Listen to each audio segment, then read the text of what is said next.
Hi, good evening, and welcome to tonight's live streaming of this journey into enlightenment. Tonight, we're so very lucky to have Melissa Bruce, all the way from America, chatting with us tonight. Going to have a great conversation. Awesome lady, astrology, the heavy metal psychic. So it's going to be some great topics covered tonight.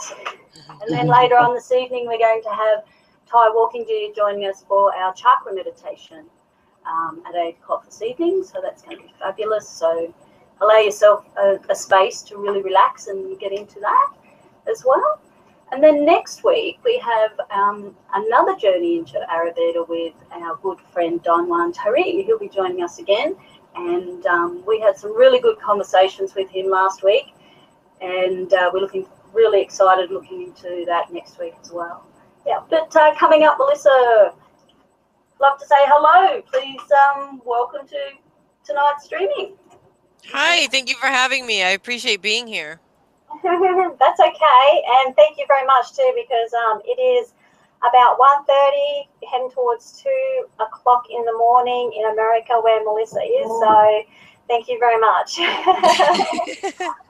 It's no problem at all. I'm used to working with people all over the world, so I'm used to crazy times that don't make sense. And, every once in a while, it's just worth it to stay up a little bit later to have some fun with people that you've never met yet, right? Yeah. It's always fun. Okay. Okay. Well, the first question tonight is we'd love for you to go over some of the history about astrology. That'd be great. Thanks, Melissa. Well, it's actually a very ancient tool that has been used. Gosh, I don't know. I would say the Neolithic peoples came up with the first astrology, and it was basically the study of the only planets that they could see at the time, which was the sun and the moon. And it started off as keeping track of the moon cycles and the sun cycles and all of that to basically determine the seasons, the change of the seasons, and the best times to plant and harvest food and different foods and things like that. And then as we kind of grew and started to discover other planets, they were named after gods. The belief was that, these planets had a powerful influence over us, as the mythological gods would have had that same influence. And it just kind of started from there. And at some point, when science came into our world, and it wasn't so much just belief systems, it sort of split into two things. And now we have astrology and astronomy as two very different studies, or very different sciences, whereas they used to be kind of sort of a combination of the same thing. And of course, the more we know, the more we understand, the more we're growing, we're discovering more astrological bodies and more planets almost every day. And it's amazing. I always look forward to finding out what they're going to discover next. Okay, the next question is about birth charts. What would they actually tell us, the birth chart? The birth charts are amazing. They're one of the most favorite readings that I do, because they're such a thorough reading. When you sit down with somebody and you do a mediumship reading for an hour, you're going to touch on a few things here and there, whatever spirit gives you. But a birth chart is a complete and thorough interpretation of the individual. And I happen to have one actually here that I use as a sample that I did, that has a moth on it, that I did for a client of mine, actually. And it shows you the chart, but it also is a written interpretation. And this written interpretation goes through almost every single aspect of your life: who you are, what the foundation tools that you came here to use, how you deal with things on an emotional level, what type of career you're going to have, how you're going to deal with money, or how do you handle money. And it really sort of outlines all of these different really important aspects of your life, your relationships to yourself and other people. And it provides us with an explanation of some of the challenges that you might have in life. And it also outlines different aspects that are helpful to overcome those challenges. So the biggest thing I think my clients get out of a birth chart is an understanding of things that have been difficult for them for their whole lives.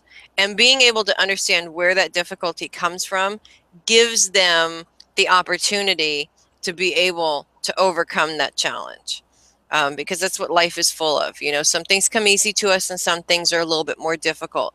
And the birth chart definitely helps us to identify those difficulties and then helps us find a way to overcome them. Yeah. Yeah, well, that's how you grow as a person too. Like if you work on your weaknesses, well, then you become stronger as a person as well. Yeah. Absolutely. Yeah, navigating your way through life, you know, a little bit of help and advice can go a long way and make the journey. Yeah. Absolutely. And I'm a personal development coach as well as a medium and a psychic and an astrologer and everything else. And to me, these charts are one of the best personal development tools because everything is right there defined in front of you. It's all written in your chart. All you need to do is be open to the change and allow it to happen. And I have actually found some amazing results with many clients using the birth chart. Okay. Yeah, the next question that we have is actually about a progress chart. Is that different to a birth chart, and in what way? It is a little bit different. What a progress chart is it's taking your birth chart and it's progressing it to what's happening now. So, for instance, I was born on February 15th, 1977 here in California. And if I were to look up my progress chart, it shows how much the planets have moved from that day to this point right now. Some planets will take a really long time to move. Some planets will move very quickly. The moon is not necessarily a planet, but in astrology it is. And you'll see that the moon creates or it completes the cycle of all of the signs in a 28-day period. So there's a lot of movement there. Whereas Pluto, it takes 250 years to move from where it originated to back to its place again. It won't even go back to the point that it was when they first discovered it until 2158 or something like that. We haven't even completed a cycle since it's begun. So the progress chart will show us how the planet movement has moved in our chart, not where it is now, but in our chart. And it helps us to determine what challenges are still there. Maybe there's new challenges that, you know, that we have to look at. I mean, it's really a fantastic karmic imprint of the soul's journey in many ways.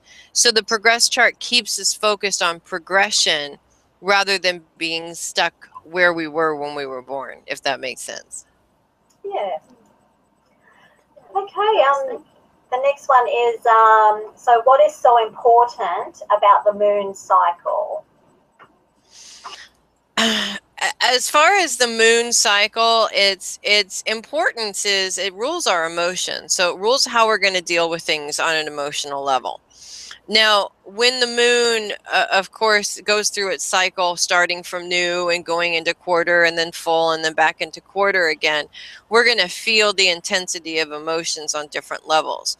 So, for instance, if the moon is full, which is its most powerful point, and it's full in Scorpio, which is a very emotional sign, we're going to be dealing with some deep-seated emotions that are coming up. And we're also going to be dealing with a whole bunch of other people who have their own deep-seated emotions coming up and their reactions to that. So for me, I guess the best thing, just the way to describe it, is the importance of understanding the cycle helps to keep us in perspective, keep us in mind of what the moon is going to teach us. Because when we're open to what it's teaching us emotionally, we have the control to learn, or we have the opportunity to learn.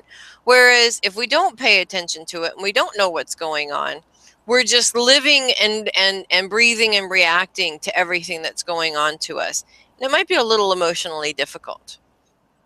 Usually it's a good time to like rid yourself of how to say, but let go of stuff like old thought patterns and stuff like that too.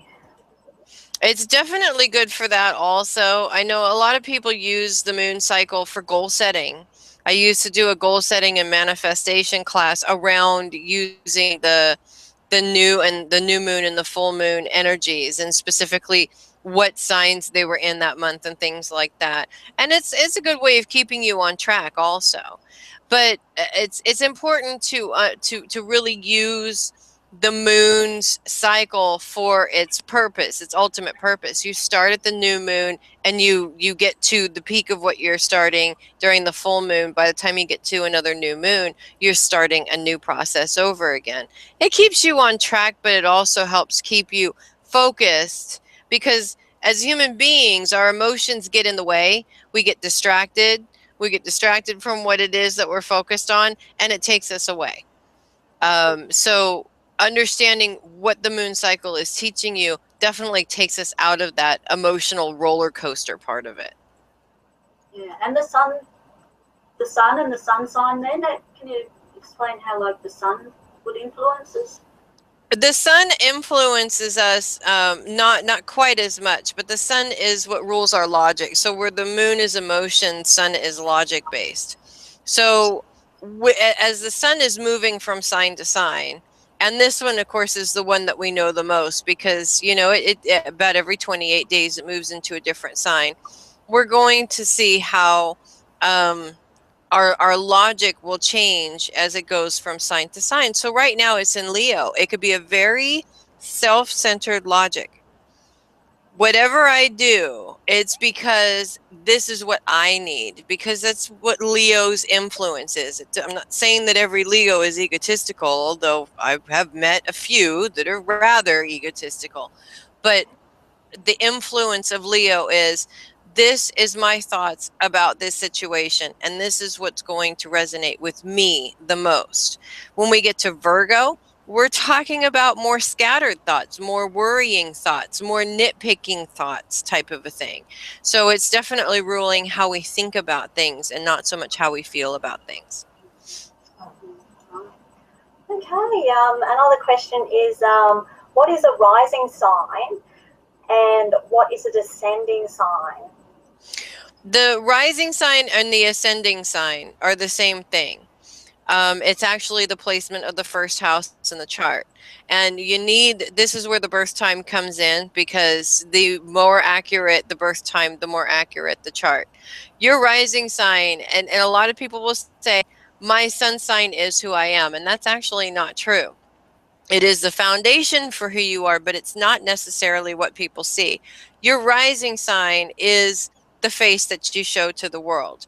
So I may have an Aquarius sun, and that would make me highly intelligent, which I'm not gonna lie is true, a little bit egotistical, and basically thought driven, not so much emotion driven.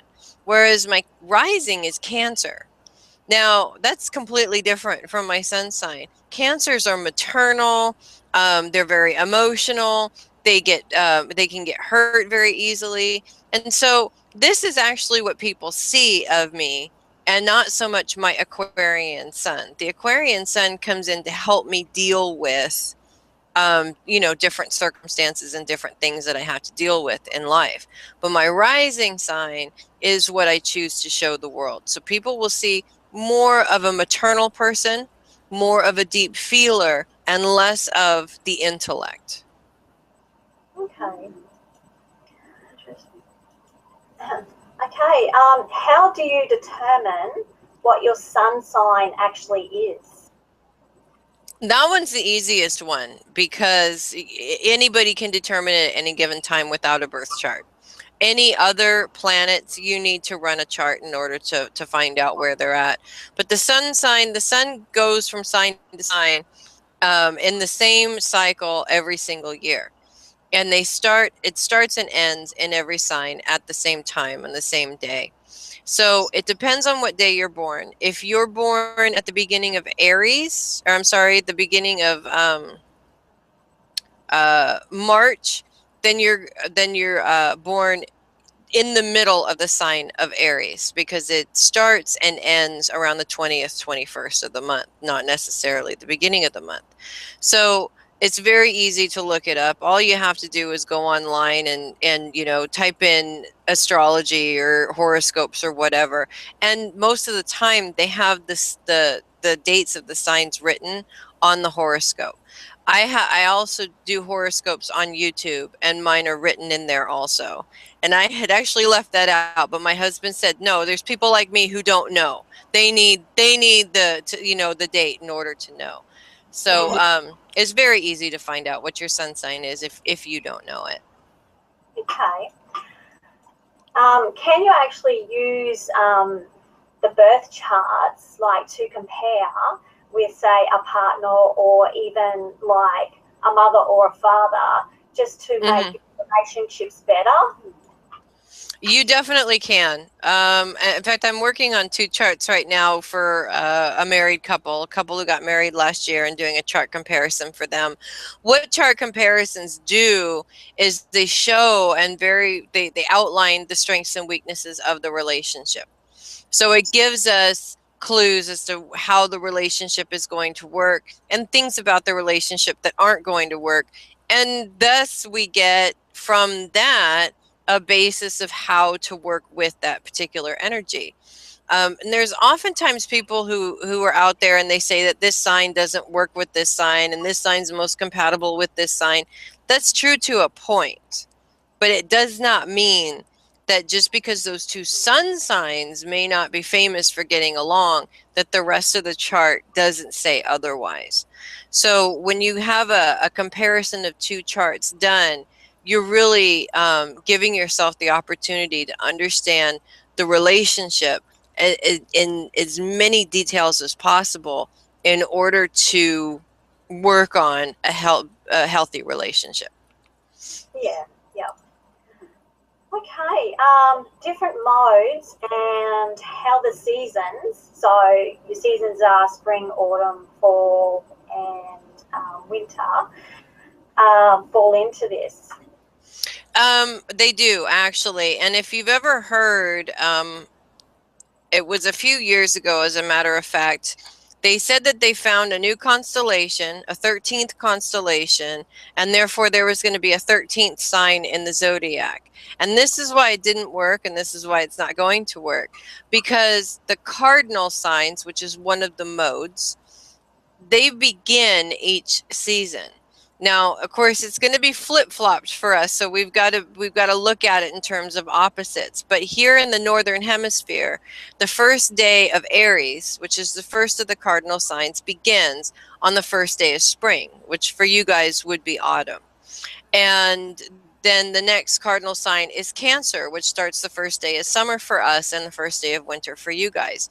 So each one of these signs in this mode of cardinal is actually starting off the seasons. This is why you can't add a 13th one in there, because it's already perfect the way that it is. As far as what the modes are, we already know that all of the signs are broken up into 4 different elements. We've got earth, air, fire, water.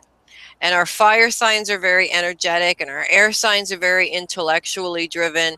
Our water signs are very emotionally driven, and our earth signs are the organizers. They're the ones that when you got an idea, you give it to them, and they map out a plan and get it done.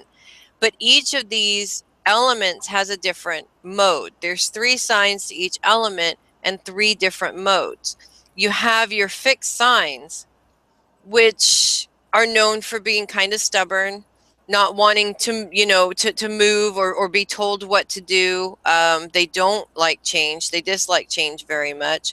And then you have your cardinal signs, which don't like to sit still. They like to be doing something, not necessarily doing too much, but they don't like to sit still. They like to be moving. They like to be coming up with different ideas and implementing those ideas. So they're really the mode that comes up with ideas and does it. Mutable signs, however, are a little bit more sporadic than that. They can go in 1,000 different directions. They're easily swayed at times or easily talked into things at times, and they get bored very easily. So they don't always necessarily finish what they start, depending on which sign we're talking about. I know Gemini, for one, is notorious for that. They're known for starting things and not finishing them. But again, that doesn't mean that every Gemini is like that. Okay. Also, like a question there would be, like, can you outgrow your sign? So if you learn your weaknesses and like you go past that and you let a whole heap of stuff go, like, can you outgrow your sign? Well, yes and no, because there's always a balance of positive and negative aspects to every sign. And I know personally, I've worked a lot. I've worked very hard on the negative aspects of my sign. Aquarians are known to be dictators and very controlling and have to take over the world. And I'm not going to sit here and lie to you guys and tell you that that wasn't me at one time. And that's not me occasionally now when I forget. But I've worked really hard on making sure that I'm not like that, because nobody's learning anything by me telling them what to do. I'm actually doing them a disservice as well as myself. So I've outgrown that part of my sign, but I do embrace those aspects of my sign that are my strongest points. You know, my own intellect. I can't sit here and say to you guys that I'm not very intelligent. I know that I am, and it's an Aquarian mind that helps me do that, or it helps me. It rules that intelligence, and I use it to my best advantage.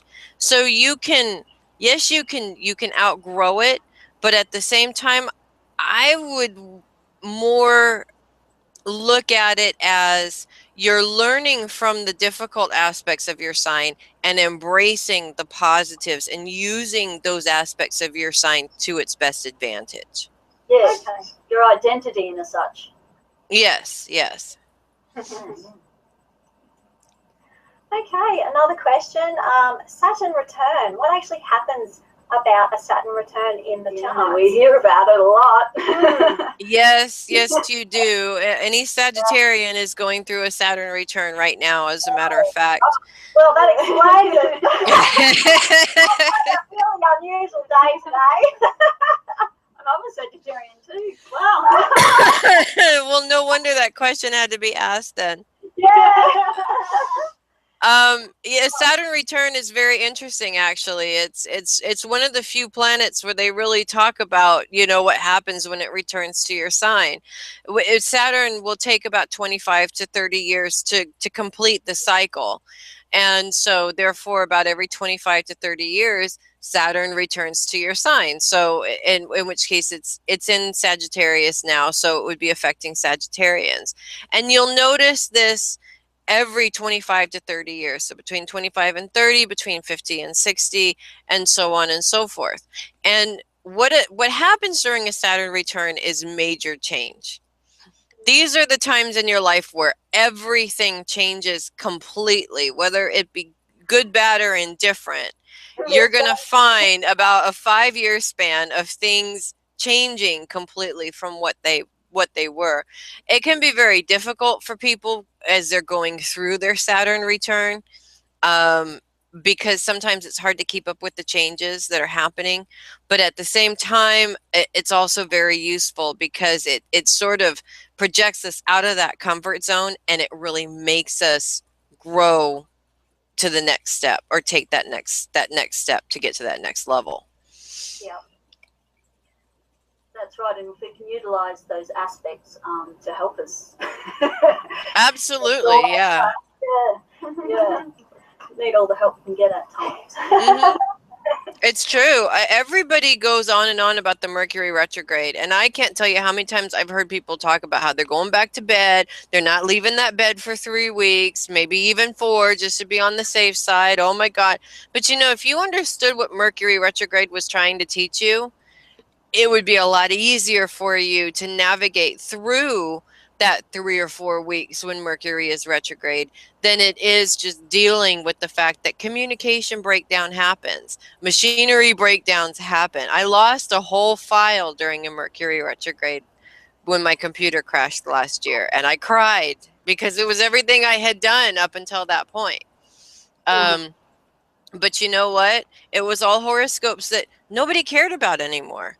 They were all written, they were done, they were over, we moved on. So, you know, I took it in stride, and I remembered to, you know, set up something so that that wouldn't happen again, and we move on from here, you know.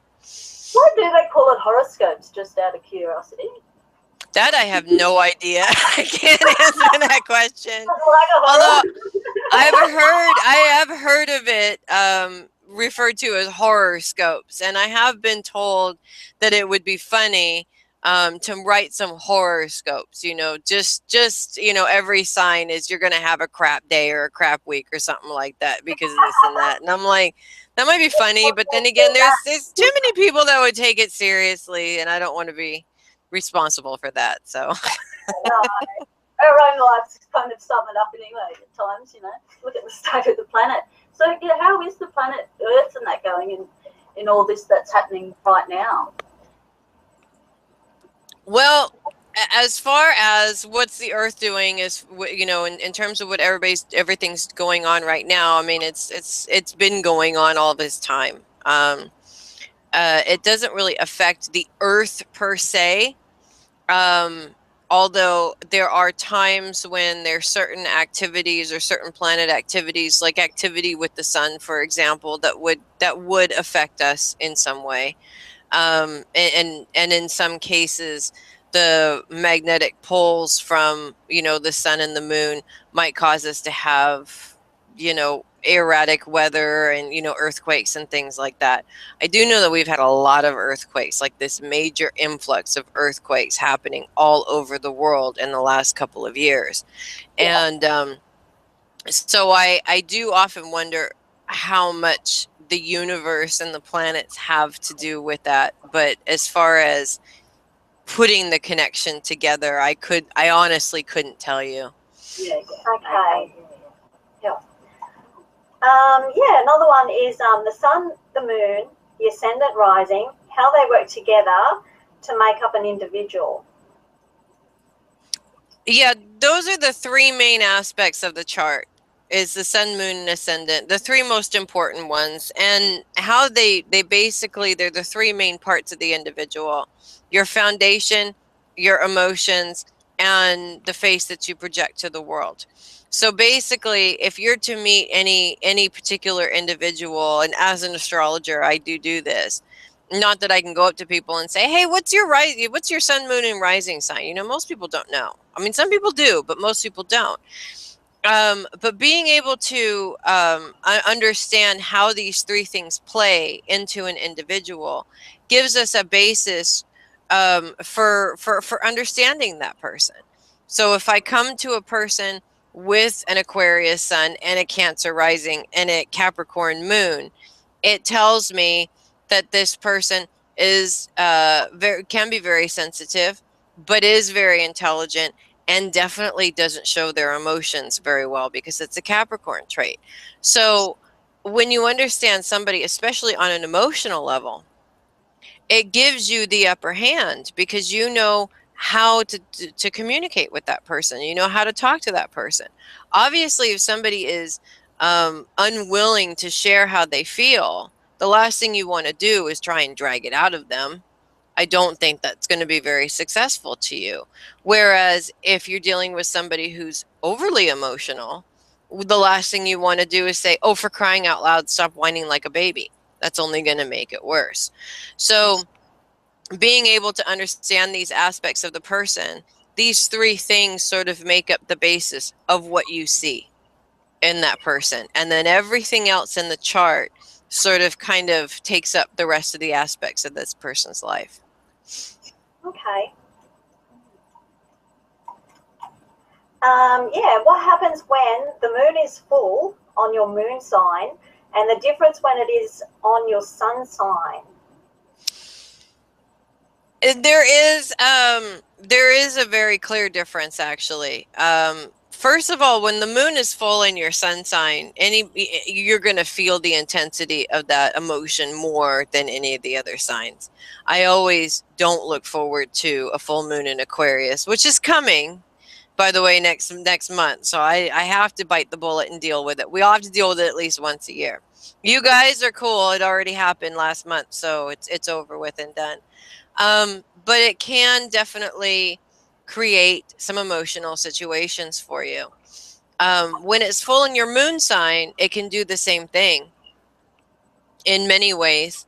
But again, it all depends too on the sign and how the individual deals with emotion. So if you're someone like myself, and as an Aquarian, emotions are just not something that I really want to deal with anytime soon. When the intensity, it becomes really intense because I am literally running away from what I'm feeling.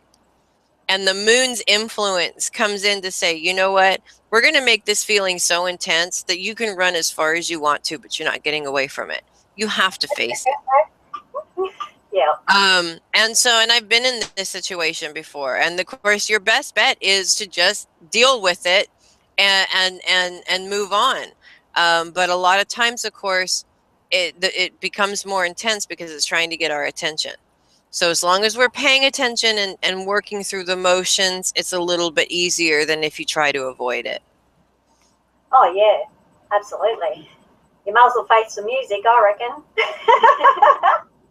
I believe the same thing, but it still doesn't stop me from trying to run away from it for whatever reason.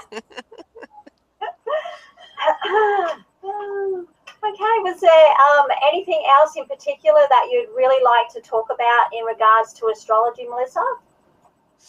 I kind of threw that Mercury retrograde thing in there because I think that was the only thing that I didn't think about to talk about before, because it's such a powerful influence. But retrogrades in general, in terms of astrology, can also be very difficult challenges. And we're all used to hearing about Mercury's retrograde because it happens so many times. It happens usually 3 times a year. This year, 4 times. We're very lucky this year to have it 4 times instead of the normal 3. And everybody knows about it, but all of the other planets, with the exception of the sun and moon, also go retrograde. And when these planets go retrograde, it creates these challenges because it's trying to help us learn by our own reflection something about that planet's influence that we have a hard time with. With the exception of Neptune.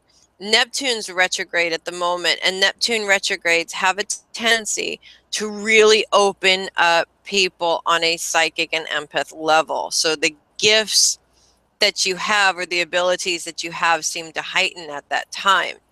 And I always hear around, during Neptune retrogrades, I'm hearing from all over the place people talking about how, it used to be that, they heard voices here and there. Now they're seeing things, kind of a thing. So it causes these awakenings as it goes. And retrogrades can be intense for a lot of people if you're not ready to deal with that part of yourself. But at the same time, they can be very beneficial because it's literally pointing. It's like a map. This is the issue that you need to deal with right now. Accept it or don't accept it. It's up to you. But if you accept it, you can move on. The only drawback is we move on to another lesson, because that's what we're here for in the first place, right? We wouldn't be having this human experience if we weren't here to learn something. So using the influences in order to better yourself is definitely, in my opinion, and I've done it both ways. I've avoided it and I've used it. It definitely works better in the long run than trying to avoid the circumstance or the lesson in it. Okay. Yeah. Did you have any other specific questions? Yeah, more about, like, in the ancient times, a lot of the indigenous cultures throughout the world have seemed to have extraordinary accounts of astrological events in there. Do you have Any insight to that as well, Melissa? I actually, I love that, because a lot of times when they're talking about these astrological events that took place, they actually feared them. And I was just reading or watching a video the other day. Oh my gosh, I can't remember. English history is one of my favorite things in the world. I'm a history buff also, and I love English history. I don't know what it is about England specifically, but it fascinates me. And I do believe that it was at the beginning of the Battle of Hastings, right before it took place, there was a comet in the sky. And everybody took this as an omen that God was coming and something terrible was going to happen. And William the Conqueror came in and he conquered England. And, you know, to those that didn't like it, something terrible happened. But at the end of his reign, there was another comet again, right before he died. And of course, again, they took that as another omen that something was going to happen. And in turn, the conqueror passed and his son took over. There's been cases of eclipses taking place where, you know, again, it's a sign from the Lord, or it's a sign from the gods. They didn't understand really what was happening, especially in those indigenous times, because all that there was what was physically in front of them. Even though a lot of those ancient religions really did celebrate spirit and those that had passed and keeping their spirits alive and things like that, outside of the sky and what happened, you know, on the other side of that, they really had no idea. But I also understand that the Druids in those times were the learned ones, the ones that were, you know, they had some sort of understanding of what was going on in space or in the universe. Not quite, of course, the understanding that we have, because they didn't have the tools to look into it. But a lot of these things not only were messages from God, or messages from a deity bigger than themselves, but at times they were markers for different significant events that took place in the world at those times. I'd just like to ask a question about Chinese astrology. I think there's 13 signs in the Chinese astrology. Is that correct? Possibly. I'd have to look into it. Only because I don't do a lot of Chinese astrology, but I think it's 12, but let me just double check and make sure. Which I could do really quick.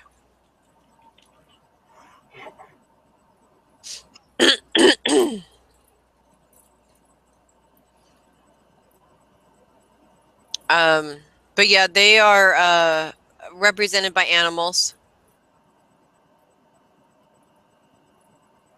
The signs are, anyways. Yeah.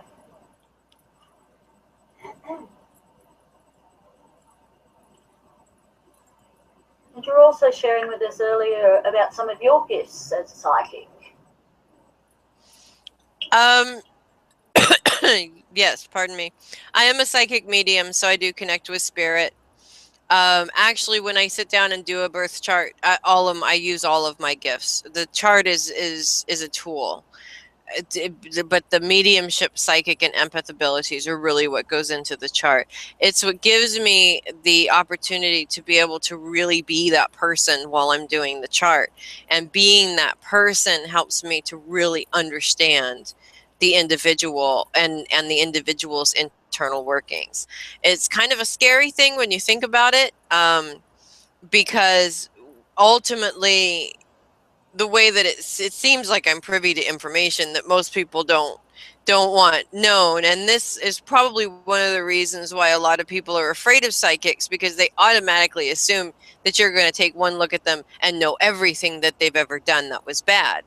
And that's not necessarily the reason why we do it necessarily. Of course, I'm doing the reading in order to help you improve, not necessarily to admonish you for mistakes that you've made. We've all made mistakes. We're human, you know. We can't learn anything unless we make mistakes. Yeah, So, lesson approaching Right. like different next time, or the next time round, approach the situation a bit differently. Yeah. Right. Yeah, absolutely. And there are 12. There's 12 animals represented in Chinese astrology, not 13. Oh, okay. There we go. I had to look that. It's been a long time since I've looked at Chinese astrology. Yeah. Okay. So coming up shortly, we'll be having Thai walking deer join us for our meditation. Yes. Yes, so that'll be lovely. Yes. And did you have any other questions for Melissa as well? No, I didn't actually. Yeah, we really wanted to thank you, Melissa, for staying up this evening. I know you said earlier that it's one of your busiest days tomorrow. Yeah. Yeah, so That's okay. Tomorrow that we should know about, No, not necessarily. It's just we're used to moving around a lot. My husband's in a band, and so we're constantly traveling and we're constantly moving, and I like to keep busy, and I have this gift and I use it to help as many people as I can. So in order to do that, you got to be out in the world constantly, moving and doing things and stuff. And then of course life comes in, your regular life comes in, and you got to deal with that too. So, Yeah. it's all good. No calamities that I'm aware of. Yeah, we like the drums in the background, and so you go to a few heavy metal gigs and things like that you were mentioning earlier, and interacting in society like that. Yes, Yeah. and I love it. Everybody always asks me, how do you do that? How do you do readings at a show? You can, as long as it's outside. If it's an inside venue, forget it. It's not happening. You can't hear. It doesn't work very well. Okay, well that brings it pretty much to an end. So thank you again very much. I really appreciate that, Melissa. It's been Yeah. lovely chatting with you, and Thank you, ladies. for sharing. Thank you. I appreciate it.